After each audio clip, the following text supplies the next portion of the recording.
Hello दोस्तों, मैं सुनील उपाध्याय आप सभी को अपना YouTube channel study classes by Sunil sir में स्वागत करता हूँ।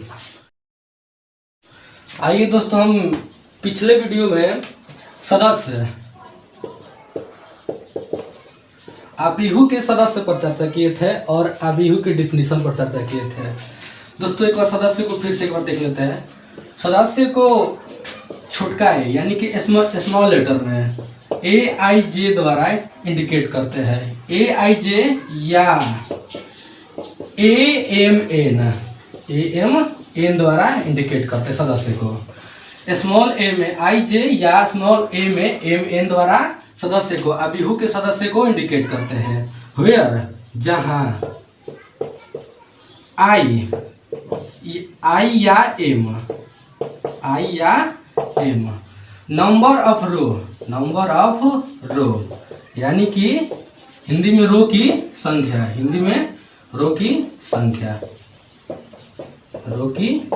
है।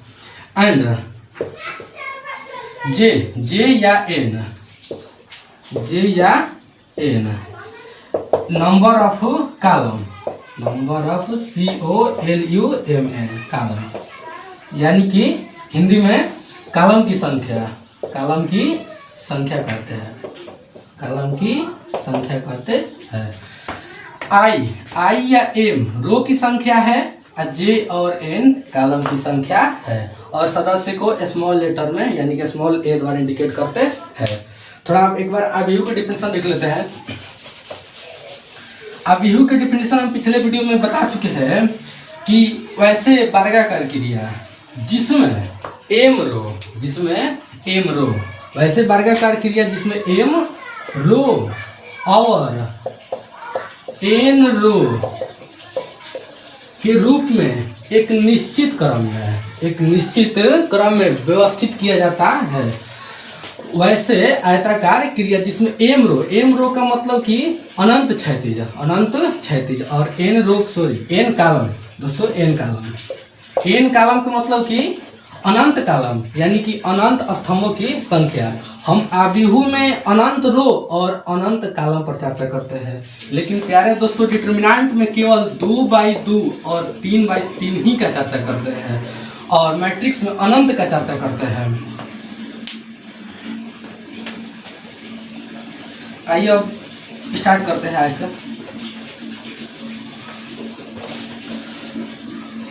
अपना कॉपी और कलम यानी कि नोट्स बुक जो भी हो लेकर साथ में बैठिएगा। अगला हेडिंग दीजिए अभिहु की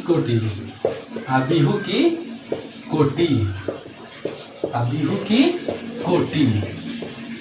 इसे इंग्लिश में ऑर्डर ऑफ मैट्रिक्स। दोस्तों थोड़ा थ्योरी को अच्छे से ध्यान देना है। यदि थ्योरी कंप्लीट तो खुद से एक्सरसाइज कंप्लीट है। यदि थ्योरी कंप्लीट नहीं तो समझो कि एक्सरसाइज का एक भी क्वेश्चन कंप्लीट नहीं होगा। इसलिए पहले अभिहु का कोटि यानी कि एक्सरसाइज 4.1 के लिए महत्वपूर्ण है अभिहु की कोटि। थोड़ा इस पर विशेष ध्यान देना कि अभिहु का कोटि क्या है। अभिहु का कोटि का मतलब इंग्लिश में क्या बोलते हैं? ऑर्डर का मतलब कि जैसे कोटि 2x3 हो या 3x3 हो या 2x2 हो या 2x6 हो या 2x4 हो, इसे ही हम कोटि बोलते हैं। इसे ही क्या हम बोलते हैं? कोटि बोलते हैं। यानी कि 2x3 इसका मतलब होता है कि रो की संख्या 2 होना चाहिए और कॉलम की संख्या इसमें 3 होना चाहिए। इसमें रो की संख्या 3 और कॉलम की संख्या 3 यानी कि मैट्रिक्स को यानी कि अभिहु को R गुणे C यानी कि रो गुणे कॉलम के रूप में इंडिकेट किया जाता है। पहले रो होना चाहिए, उसके बाद क्या होना चाहिए? कॉलम होना चाहिए। इसमें रो की संख्या 3 है और कॉलम की संख्या 3। इसमें रो की संख्या 2 और कॉलम की संख्या भी 2 है। इसी को बोलते हैं हम कोटि बोलते हैं, इंग्लिश में ऑर्डर बोलते हैं। अब कोई आपसे बोल देगा कि 2x2 कोटि यानी कि 2x2 ऑर्डर अभिहु का तैयार करना है तो कैसे तैयार कीजिएगा? 2x2 हो या 3x4 हो या 4x6 हो, आपको कोई बोल दे कि कोटि यानी कि मैट्रिक्स तैयार करना है तो कैसे तैयार करना है? आइए इसको देखते हैं। इसको अच्छे से ध्यान दीजिएगा। यदि ये कंप्लीट एक्सरसाइज 4.1 खुद पे खुद कंप्लीट है।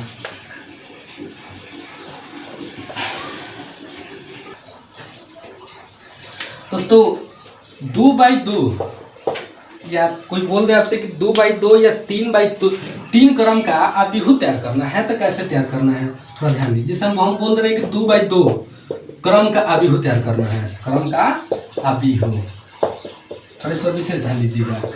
2/2 इसका मतलब होता है कि रो की संख्या 2 होना चाहिए और कॉलम की संख्या कितना होना चाहिए, 2 होना चाहिए।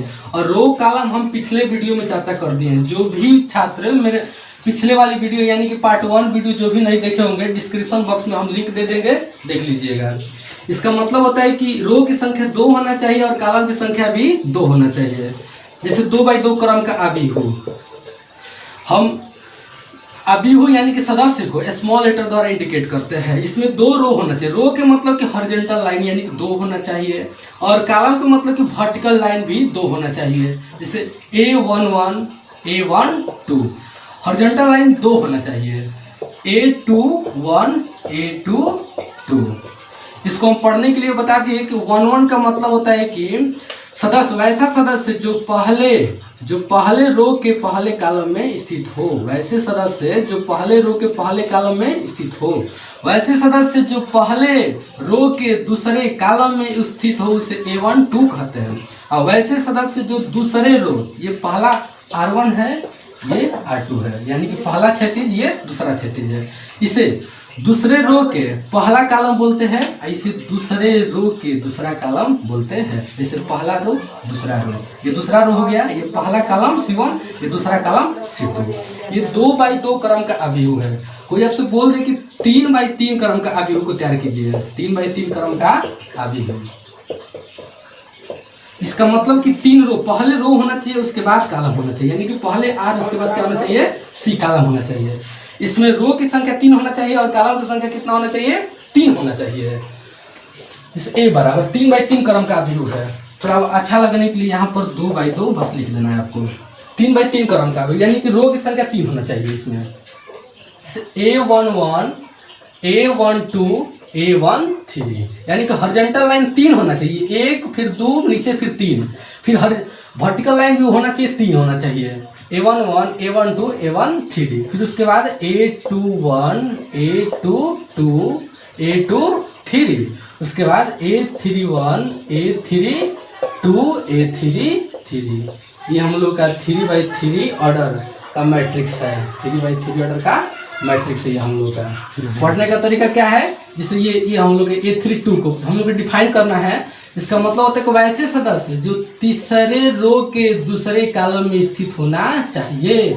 तीसरे रो, जैसे ये पहला रो हो गया, ये दूसरा रो हो गया, ये तीसरा रो के दूसरा कॉलम, ये पहला कॉलम, ये क्या हो गया, दूसरा कॉलम हो गया हम लोग का। ये 3/3 क्रम का अभिहु है। कोई आपसे बोल रहे दोस्तों कि 2/3 क्रम का अभिहु तैयार करना है, 2/3 क्रम का अभिहु को तैयार करना है।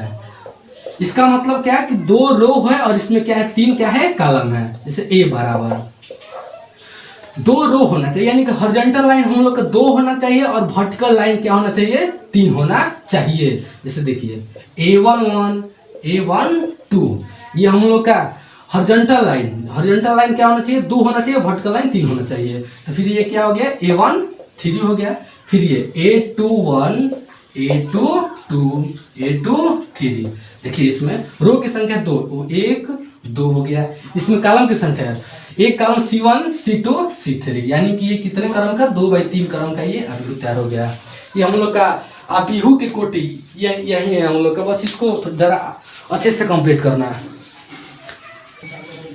उसी तरह दोस्तों कोई आपसे बोल दे कि 1/3 क्रम का अभिहु तैयार करना है, 1/3 क्रम का अभिहु हम लोग का तैयार करना है। कैसे तैयार कीजिएगा, इसमें रो की संख्या 1 है और कॉलम की संख्या 3 है। रो यानी कि हॉरिजॉन्टल लाइन, कॉलम की संख्या 3 यानी कि वर्टिकल लाइन 1 2 3 ऐसे होना चाहिए हम लोग का। देखिए जैसे A बराबर हम लोग का हो गया A11 A12 A13। देखिए तो इसमें रो की संख्या 1 हो गया और कॉलम की संख्या ये C1 ये C2 ये क्या हो गया C3। ये हम लोग का 1/3 क्रम का ये कोटि है, हम लोग का अभिहु है। वैसे ही लास्ट एक बार 3/1, कोई 3/1 क्रम का अभिहु बोल दे, 3/1 क्रम का अभिहु यानी कि मैट्रिक्स, तो कैसे तैयार करना है, A बराबर इसमें रो की संख्या 3 है और कॉलम की संख्या 1 है। रो की संख्या 3 यानी कि पहला रो, दूसरा रो, तीसरा रो होना चाहिए और कॉलम की संख्या 1 होना चाहिए। जैसे देखिए A11, A12, A13, ऐसे नहीं, ये बिल्कुल क्या है, गलत है। हम लोग को लिखने का तरीका क्या है कि पहला रो में A11 होना चाहिए और दूसरा रो में A21 होना चाहिए और तीसरा रो में A31 होना चाहिए। ये हम लोगों का क्या है, 3/1 क्रम का कोटि है। ये नहीं कि A11, A12, A13 लिख दीजिएगा, गलत हो जाएगा। A11 यानी कि पहला रो के क्या, पहला कॉलम में स्थित होना चाहिए। देखिए ये R1 है, ये क्या है, R2 है, ये R3 है, ये टोटल क्या है, C1 है। यानी कि इसमें क्या है, रो की संख्या 3 है और कॉलम की संख्या कितना है, रो की संख्या 1 रो, फिर सेकंड रो ये क्या है, थर्ड रो, कॉलम की संख्या कितना है, 1 है। यानी कि 3/1 क्रम का ये मैट्रिक्स है हम लोग का। ये मेन चीज है एक्सरसाइज 4.1 के लिए मेन थ्योरी है, इसको बहुत अच्छे से कंप्लीट रखना है। इसके बाद वाले में हम देखते हैं, जिससे ये तो हम लोग का सदस्य को तो अच्छे से हम लोग पढ़ लिए हैं। उसके बाद हम लोग का मेन चैप्टर, मेन चर्चा करना है इनके चिन्ह का, बस सदस्य के चिन्ह योजना। तो अगला हम लोग का हेडिंग है, हम लोग का हेडिंग है तीसरे क्रम के अभिहु के चिन्ह योजना। इसको इंग्लिश में बोलते हैं sign scheme of matrix of third order, यानी कि तीसरे क्रम के अभिहु की चिन्ह योजना। तीसरे क्रम यानी कि 3/3 क्रम अभिहु के चिन्ह योजना।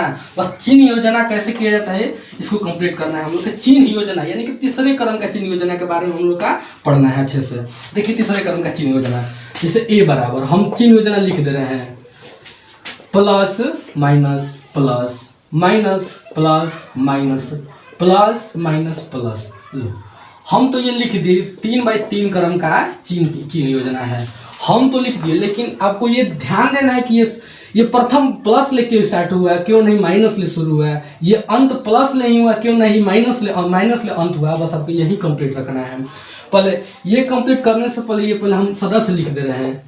हम 3/3 क्रम का सदस्य पढ़ चुके हैं, A11, A12, A13। ये क्या है, A21, A22, ये क्या है, A23 है हम लोग का, ये A23।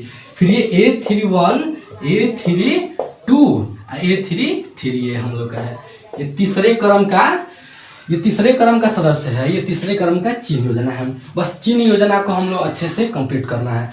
जैसे हम आपको बोल रहे हैं कि जैसे -1 के पावर 100 का वैल्यू कितना होता है, तो बस आप कीजिएगा कि -1 को 100 टाइम्स मल्टीप्लाई करना है। बिल्कुल नहीं, ऐसे नहीं कि -1 100 टाइम्स लिखकर मल्टीप्लाई करो, बोर्ड भर जाएगा पूरा हम लोग, लेकिन कंप्लीट नहीं होगा। बस आपको एक चीज कंप्लीट रखना है। यदि फिर सेकंड हो गया -1 के पावर 99, ये नहीं कि -1 को 99 टाइम्स लिखकर मल्टीप्लाई करना, ये गलत है। देखिए बस आप एक चीज बस कंप्लीट करना है कि यदि जिसका पावर इवन हो यानी कि सम हो, सम का मतलब कि जो संख्या 2 से पूर्ण रूप से विभाजित हो सके उसे क्या बोलते हैं, सम बोलते हैं। और जो संख्या 2 से पूर्ण रूप से विभाजित न हो उसे क्या बोलते हैं हम लोग, विषम बोलते हैं, यानी कि ऑड नंबर बोलते हैं हम लोग। जैसे 100 को हम लोग 2 से डिवाइड करेंगे तो क्या हो जाएगा, पूर्ण रूप से कंप्लीट हो जाएगा, कट जाएगा अच्छे से। देखिए तो -1 के पावर क्या है, 100। यदि जिसका पावर यदि सम हो तो समझिए कि यहाँ पर प्लस होगा। यदि जिसका पावर जो भी नंबर हो उसका पावर यदि विषम हो तो समझिए क्या होगा, माइनस होगा। बस आपको कंप्लीट क्या रखना है कि जो भी नंबर हो, जो भी डिजिट हो, यदि उनका पावर हम लोग का यदि सम हो यानी कि इवन हो तो उनका वैल्यू प्लस में होता है, और यदि ऑड नंबर में हो, यदि विषम संख्या में हो तो उनका वैल्यू क्या होता है हम लोग का, माइनस में होता है। वैसे ही यहाँ पर भी है। से देखो दोस्तों, हम लोग है यदि कोई भी सदस्य है उनका क्षैतिज और यानी कि उनका रो और कॉलम का योगफल, कोई भी सदस्य यदि उनका रो और कॉलम का योगफल सम हो, यदि रो और कॉलम का योगफल सम हो तो समझिए कि चिन्ह प्लस में होगा। और यदि योगफल यानी कि रो और कॉलम का योगफल यदि विषम हो तो समझिए कि उनका चिन्ह क्या होगा, माइनस होगा। जैसे यहाँ पर देखिए 1 क्या हो गया दोस्तों, 2 हो गया। 2 क्या है, सम है, यानी कि क्या होगा, प्लस होगा। वैसे यहाँ पर 1 2 क्या, 1 2 क्या हो गया, 3 हो गया। 3 क्या है, विषम, यानी कि क्या हो गया, माइनस हो गया। 1 3 को कीजिए 8 क्या हो गया, 4 हो गया, ये यानी कि इनका चिन्ह क्या हो गया, प्लस हो गया। इसी तरह ही है 3 हो गया यानी कि विषम हो गया माइनस, ये क्या हो गया सम हो गया प्लस, ये विषम हो गया ये माइनस हो गया, फिर ये क्या हो गया 3 और 1 क्या हो गया 4 हो गया यानी कि प्लस हो गया, ये क्या हो गया विषम यानी कि माइनस, और ये क्या हो गया सम यानी कि प्लस। यही हम लोग का चिन्ह योजना है। यानी कि नोट के रूप में आपको कंप्लीट रखना है कि कोई भी सदस्य हो उनका रो और कॉलम का योगफल यदि सम हो तो उनका चिन्ह प्लस होता है, और यदि विषम हो तो उनका चिन्ह क्या होता है माइनस होता है। बस यही आपको नोट कंप्लीट रखना है। नोट जैसे हम यहाँ पर नोट में लिख रहे हैं, नोट आप भी नोट कीजिएगा कंप्लीट अच्छे से लिख लेना कि कोई भी सदस्य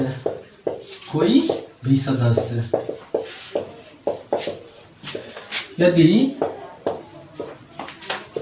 जिस रो या कॉलम में हो, जिस रो या कॉलम में हो उनका योगफल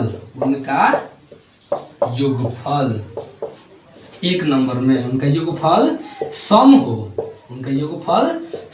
हो तो चिन्ह क्या होगा प्लस होगा। यदि सम हो तो चिन्ह क्या होगा प्लस होगा।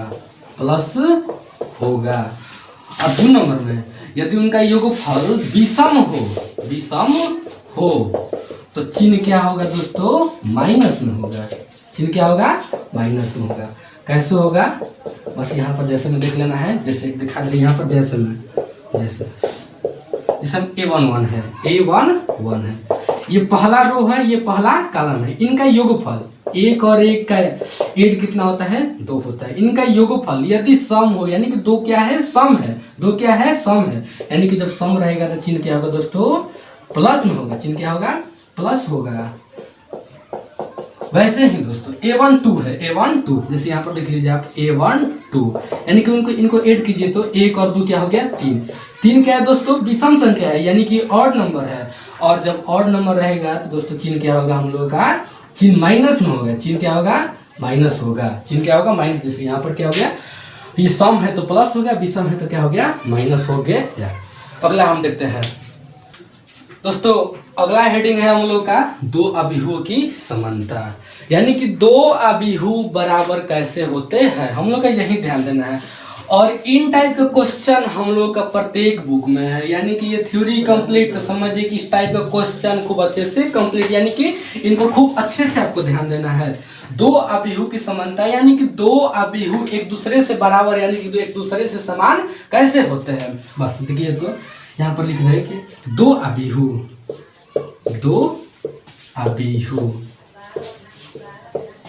समान होंगे। 2 अभिहु समान होंगे कब होंगे जब एक नंबर में उनकी रो की संख्या क्या होना चाहिए बराबर होना चाहिए। रो की संख्या समान हो, रो की संख्या क्या हो दोस्तों समान हो। सेकंड नंबर में कॉलम की संख्या समान हो, कॉलम की संख्या क्या हो समान हो। कॉलम की संख्या क्या दोस्तों समान हो, कॉलम की संख्या क्या हो समान हो। ये थर्ड नंबर में क्या होगा दोस्तों हम लोग का कि उनके अभिहु के सदस्य, उनके अभिहु के दोस्तों सदस्य, उनके अभिहु के सदस्य एक दूसरे से क्या होना चाहिए समान होना चाहिए, यानी कि बराबर होना चाहिए, एक दूसरे से समान होना चाहिए दोस्तों। बस यही 3 कंडीशन है। 3 कंडीशन को अच्छे से आपको कंप्लीट रखना है।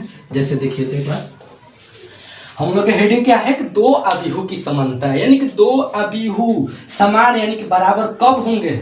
1 नंबर कंडीशन है कि उनकी रो की संख्या क्या हो बराबर होना चाहिए। सेकंड नंबर में उनकी कॉलम की संख्या बराबर होना चाहिए। और थर्ड नंबर में उनके अभिहु के जितना भी सदस्य हो एक दूसरे से क्या होना चाहिए समान होना चाहिए। जैसे हम देख लेते हैं जैसे क्या है, जैसे आपको क्वेश्चन में बोल देगा कि जैसे 4a + 3 ये 4b + 4 ये हम लोग का हो गया 5c - 1 ये हो गया 6d + 2 इज इक्वल दोस्तों 1 3 ये हम लोग का 2 4 है। 1 3 क्या है दोस्तों 2 4 है। अच्छे से ध्यान देना। इफ इफ 4a प्लस 3 ये क्वेश्चन हम लोग ये 5 है is equal 1 3 2 4 then find the a b c and d यानी कि ये क्वेश्चन है हम लोग का ए बी सी और डी का वैल्यू फाइंड करना है। देखिए कैसे फाइंड होगा दोस्तों, यहाँ पर हॉल में देखिए थोड़ा से हॉल बस हम क्या लिखा है यहाँ पर समानता के शर्त यानी कि अभिहू के समानता की कंडीशन कि रो की संख्या समान होना चाहिए। देखिए तो इसमें रो की संख्या, इसमें रो की संख्या 1 है, इसमें रो की संख्या 2 है, इसमें रो की संख्या 1 है, रो की संख्या 2 है, यानी कि एक दूसरे से रो की संख्या क्या है दोस्तों समान है। सेकेंड नंबर कंडीशन क्या हम लोग कॉलम की संख्या क्या होना चाहिए समान होनी चाहिए। कॉलम यानी कि वर्टिकल लाइंस को क्या बोलते हैं हम कॉलम बोलते हैं, यानी कि C1 है ये क्या है C2 है, यानी कि 2 कॉलम है इसमें। देखिए तो इसमें ये C1 है ये क्या है C2 है, यानी कि इसमें भी क्या है 2 कॉलम है, यानी कॉलम की संख्या भी क्या है बराबर है। ये थर्ड नंबर देखिए तो इनके अभिहू के सदस्य एक दूसरे से क्या होना चाहिए समान होना चाहिए, यानी कि कितने हैं 1 2 3 4 यानी कि 4 सदस्य है। और दोस्तों इसमें कितना है 1 2 3 4 यानी कि इसमें भी 4 सदस्य है।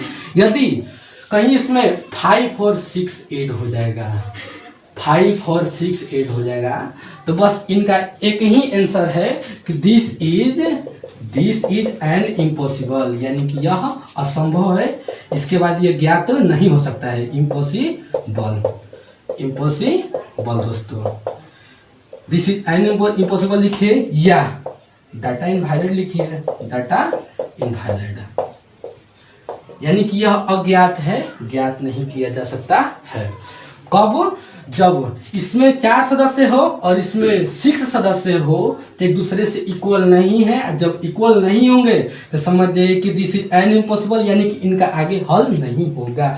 हल कब होगा जब इनके सदस्य समान हो तभी हल होगा। तो देखिए हम सदस्य समान कर दिए हैं, अब इसको कैसे सॉल्व करते हैं थोड़ा अच्छे से देखते हैं। दोस्तों ये अभिहू की समानता के क्या है एग्जाम्पल है, जैसे इफ इतना बराबर इतना, तो हम लोग का ए बी सी डी का वैल्यू क्या करना है फाइंड करना है। दोस्तों ए बी सी डी का वैल्यू क्या करना है हम लोग का फाइंड करना है। देखिए कैसे फाइंड होगा। जब इस टाइप का क्वेश्चन हो तो कुछ नहीं करना है, समानता का शर्त से, यानी कि समानता वाला कंडीशन को हम लोग का फॉलो करना है। समानता की शर्त से हम लोग का समानता का शर्त क्या है कि रो की संख्या कॉलम की संख्या बराबर होना चाहिए और इनके सदस्य भी क्या होना चाहिए बराबर होना चाहिए, यानी कि 4 सदस्य इसमें भी है तो 4 सदस्य इसमें भी होना चाहिए। जैसे देखिए ये पहला का बराबर पहला होना चाहिए, सेकंड वाला के बराबर सेकंड वाला होना चाहिए। देखिए पहला के बराबर पहला, सेकंड वाला के बराबर सेकंड वाला होना चाहिए। ये थर्ड वाला के बराबर थर्ड वाला होना चाहिए और फोर्थ वाला के बराबर दोस्तों फोर्थ वाला होना चाहिए। जैसे यहाँ पर देख लेते हैं 4a + 3 यानी कि पहला बराबर यानी कि पहला इक्वल होना चाहिए किससे तो पहला से होना चाहिए, यानी कि 1 से होना चाहिए। दोस्तों ये सेकंड देखिए तो ये 5c - 1 यानी कि सेकंड वाला बराबर होना चाहिए सेकंड वाला से, यानी कि दोस्तों 5c - 1 इक्वल क्या हो गया 2 है।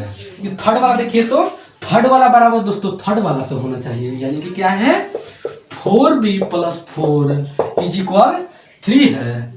फिर उसके बाद हम लोग क्या है फोर्थ नंबर यानी कि 6d + 2 = कितना है 4 है। दोस्तों अच्छे से ध्यान दीजिएगा, यानी कि पहला वाला के बराबर पहला कर देना है, दूसरा वाला के बराबर दूसरा कर देना है, तीसरा वाला के बराबर तीसरा कर देना है, चौथा वाला के बराबर दोस्तों चौथा कर देना है। ये नहीं कि पहला के बराबर तीसरा दूसरा के बराबर चौथा कर दीजिएगा, बिल्कुल गलत हो जाएगा दोस्तों। ठीक है, तो इस टाइप के क्वेश्चन को ऐसे ही सॉल्व करना है। और इसको देख लेते हैं, ये +3 है, जब बॉर्डर के उस पार जाएगा तो क्या हो जाएगा माइनस हो जाएगा दोस्तों, यानी कि 1 +3 है उस पार ले जाओ -3 हो गया।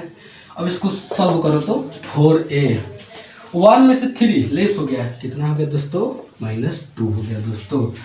अब ये इनको सॉल्व करो तो a = ये ध्यान देना तो अच्छे से, ये 4 मल्टीप्लाई में है, यानी कि उधर जाएगा तो क्या हो जाएगा डिवाइड में हो जाएगा दोस्तों, यानी कि -2 अपॉन में क्या हो जाएगा 4 हो जाएगा दोस्तों, यानी कि इसको कट कर दो, यानी कि 2 टाइम्स में कट हो गया, यानी कि -1/2 ये a का वैल्यू हो गया दोस्तों हम लोग का।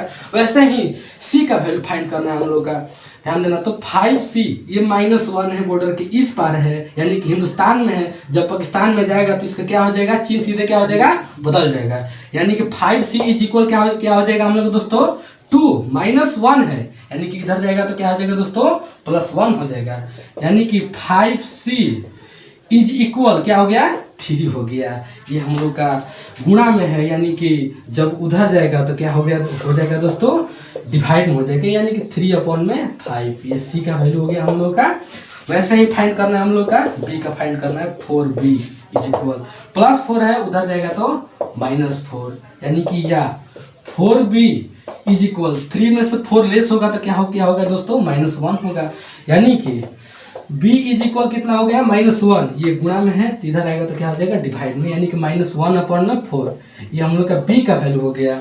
वैसे ही d का वैल्यू फाइंड करना है 6d इज इक्वल 4। ये +2 है, इधर आएगा तो दोस्तों -2 हो जाएगा, यानी कि 6d इज इक्वल 4 में से 2 लेस होगा दोस्तों 2 हो जाएगा, यानी कि d इज इक्वल 2। ये मल्टीप्लाई में है, यानी कि उधर आएगा तो क्या हो जाएगा डिवाइड में, यानी कि 3 टाइम्स में कट हो गया, यानी कि 1/3 हम लोग का दोस्तों आंसर हो गया। ऐसे ही हम लोग का ए बी सी और डी का वैल्यू फाइंड करना है कब, जब अभिहु के समानता वाला कंडीशन का क्वेश्चन हो तब दोस्तों। इसके बाद वाला लेते हैं तो हम लोग दोस्तों, इसके बाद वाला हेडिंग है हम लोग का आयताकार अभिहु, यानी कि रेक्टेंगुलर मैट्रिक्स। थोड़ा ध्यान से देखना है कि आयताकार अभिहु किसे कहते हैं। आयताकार अभिहु बस इनका डिफिनेशन है दोस्तों कि वैसा अभिहु जिसमें रो की संख्या कॉलम की संख्या के समान न हो उसे क्या कहते हैं, उसे आयताकार अभिहु कहते हैं दोस्तों, अभिहु कहते हैं। यानी कि आयताकार अभिहु यानी कि रेक्टेंगुलर मैट्रिक्स में क्या देखना है हम लोग का कि रो की संख्या कॉलम की संख्या ये दोनों एक दूसरे से इक्वल नहीं होना चाहिए। अर्थात रो की संख्या यानी कि r इज इक्वल नॉट क्या होना चाहिए c, यानी कि रो की संख्या कॉलम की संख्या के बराबर नहीं होना चाहिए, या i j के बराबर नहीं होना चाहिए, या m n के बराबर नहीं होना चाहिए दोस्तों। ये आयताकार अभिहु का डिफिनीशन है कि जिसमें रो और कॉलम एक दूसरे से बराबर नहीं होना चाहिए, या i और j एक दूसरे से बराबर नहीं होना चाहिए, या m और n एक दूसरे से बराबर नहीं होना चाहिए। जैसे देख लेते हैं, जैसे हम लोग का हो गया 2/3 हो गया, ये रो है, ये क्या है कॉलम है, एक दूसरे से बराबर नहीं है, यानी कि 2 = 3 नहीं होता है। वैसे ही ये 3/2 हो गया, यानी कि रो और कॉलम एक दूसरे से बराबर नहीं है। वैसे ही 3/6 यानी कि एक दूसरे से ये बराबर नहीं है, यानी कि ये आयताकार अभिहु का क्या हो गया है, हम लोग का एग्जाम्पल हो गया है। जैसे कोई बोलेगा कि 2/3 क्रम का हम लोग का अभिहु तैयार करना है, तो कैसे तैयार कीजिएगा, देखते हैं इसको अच्छे से। जैसे आयताकार अभिहु के एग्जाम्पल, आयताकार अभिहु में क्या होता है कि रो और कॉलम एक दूसरे से बराबर नहीं होना चाहिए। इसे 2/3 क्रम का अभिहु तैयार करना है हम लोग का। इसमें यानी कि 2 रो होना चाहिए और कॉलम की संख्या कितना होना चाहिए, 3 होना चाहिए। जैसे A11 A12 A13, वैसे ही A21 A22 A23, यानी कि इसमें रो, ये पहला रो R1 है, ये दूसरा रो क्या है R2 है, यानी कि इसमें रो की संख्या कितना है 2 है, और कॉलम ये C1 है, ये क्या है C2 है, ये क्या है C3 है, यानी कि इसमें कॉलम की संख्या कितना है 3 है। वैसे ही आपको 2/6 क्रम का अभिहु तैयार करना है, 2/6 क्रम का अभिहु को तैयार करना है। इसमें भी रो और कॉलम की संख्या एक दूसरे से बराबर नहीं है, यानी कि आयताकार अभिहु का ये एग्जाम्पल है।